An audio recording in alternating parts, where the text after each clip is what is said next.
अजिंक्य Maharashtra news, एका सामान्य माणसाची अनोखी सुरुवात. संपादक संतोषजी लांडे. पाहुयात काही ठळक आणि महत्त्वाच्या घडामोडी. फरक मला हाच जाणवला, मी आता तेच बोलले की आर्मी ऑफिसर्स म्हणजे जे देशासाठी लढणारी लोक आहेत, तर त्यांच्यासोबत मला आज इथे व्यासपीठावर बसायला मिळालं, मान मिळाला, सन्मान मिळाला. त्यासाठी तर मी खूप म्हणजे आनंदी आहे की कारण हे फर्स्ट टाईम माझ्यासोबत असं घडलं आहे. पुरस्कार बऱ्याच ठिकाणी मिळाले, पण जे देशासाठी लढणारी लोक आहेत त्यांच्या सानिध्यात आज मला जो पुरस्कार मिळाला त्यासाठी मी गणेश सरांचे खूप आभार मानते. मनपूर्वक धन्यवाद गणेश राऊत सर. या कार्यक्रमामध्ये उपस्थित सर्व मान्यवर यांचे मी अजिंक्य महाराष्ट्र न्यूज आणि आमच्या सर्व टीमतर्फे अभिनंदन करतो, धन्यवाद देतो. अशाच कार्यक्रमात आपण सर्वांना आम्हाला मार्गदर्शन करावे मनापासून इच्छा व्यक्त करतो. धन्यवाद. जय हिंद, जय भारत. अंजना काही आपल्या स्वार्थाने यांनी करा. तुम्हाला किस्सा सांगतो, मला माहिती असेल कदाचित, जास्त बोलत नाही. डॉक्टर मनमोहन सिंग होते, आपले पंतप्रधान होते, सगळ्यांना माहिती आहे. आणि आपण 26 जानेवारी 15 ऑगस्टला बाहेरचे चीफ गेस्ट बोलवतो, प्राईम मिनिस्टर किंवा जे पण असू त्यांचे. अजिंक्य महाराष्ट्र न्यूज, एका सामान्य माणसाची अनोखी सुरुवात. यामध्ये आपलं सर्वांचं मनपूर्वक स्वागत आहे. आज राष्ट्रीय भारत एकता सन्मान पुरस्कार सोहळा जो एक देदीप्यमान पद्धतीने साजरा करण्यात आला, त्याबद्दल सन्मान सोहळा तर असे साजरे होतात किंवा होतच असतात, पण एक अद्भुत किंवा एक देशासाठी, राष्ट्रासाठी किंवा समाजासाठी किंवा असं विविध क्षेत्रामध्ये काम करणारे असतात, हे सन्मान घेतात किंवा देतात.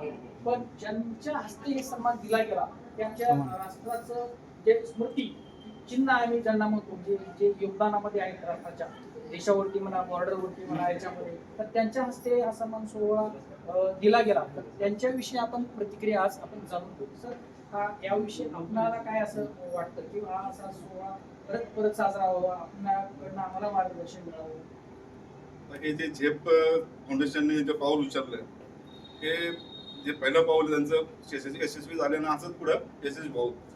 जे या संघटनेने काम केलंय, जे तळागाळात जाऊन लोकांना ओळखलं, त्यांना वरती स्टेजवरती आणलं, समोर सगळ्यांसमोर हायलाईट केलं, असे कार्यक्रम अजून पण घडावं हीच आमची.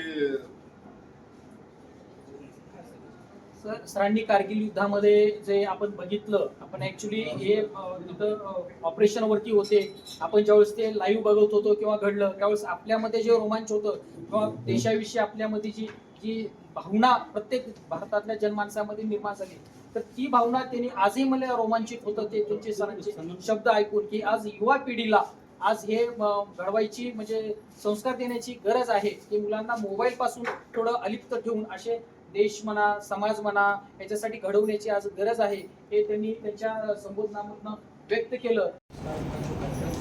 उसके बारे में आपका मैं जो इस फाउंडेशन का जो है राष्ट्रीय भारत देश का सम्मान जो है कांता भाऊ और रमेश भाऊ दोनों का आभारी हूँ, जो उन्होंने मुझे यहाँ बुला के सम्मान दिया, और ऐसे ही आगे काम करते रहें तो और अच्छा होगा. इसके कारण जो है और लोग भी निकलेंगे जो अच्छा काम करेंगे, ये देख के और भी अच्छा काम करेंगे. तो मैं चाहता हूँ कि ये और आगे कंटिन्यू होता है, लोग एकजुट होंगे. और इसके लिए छिप फाउंडेशन को और हमारे जो आदरणीय व्यक्तिमत्व है, जो मार्गदर्शक है गणेश सर और कांता प्रभु, धन्यवाद देता हूँ उनको. आगे ऐसे करते रहे, बस हमें बुला के सम्मान दिए, इससे बड़ी बात क्या है. और आप लोग जो है, आप लोगों के सामने हमें सम्मान दिया गया, मुझे बहुत अच्छा लगा, और ऐसे ही आगे और इसके लिए मैं अभी राष्ट्रीय भारत एकता सन्मान पुरस्कार सोहळा जो झाला त्यामुळे काय म्हणू अपेक्षा नक्कीच व्हावं, कारण मला वाटतं मी पहिल्यांदाच आर्मी ऑफिसर्सच्या कार्यक्रमांमध्ये पुरस्कार घेण्यासाठी आले आहे, तर त्याबद्दल मी गणेश राऊत सरांचे मनपूर्वक पहिले आभार मानते. आणि संघर्ष चॅरिटेबल ट्रस्ट जे फाउंडेशन यांचेही मी मनपूर्वक आभार मानते की असे कार्यक्रम नक्कीच व्हावेत आणि आमच्यासारख्या कलावंतांनाही इतका मोठा सन्मान देतात किंवा मिळत राहील तर त्यासाठी मी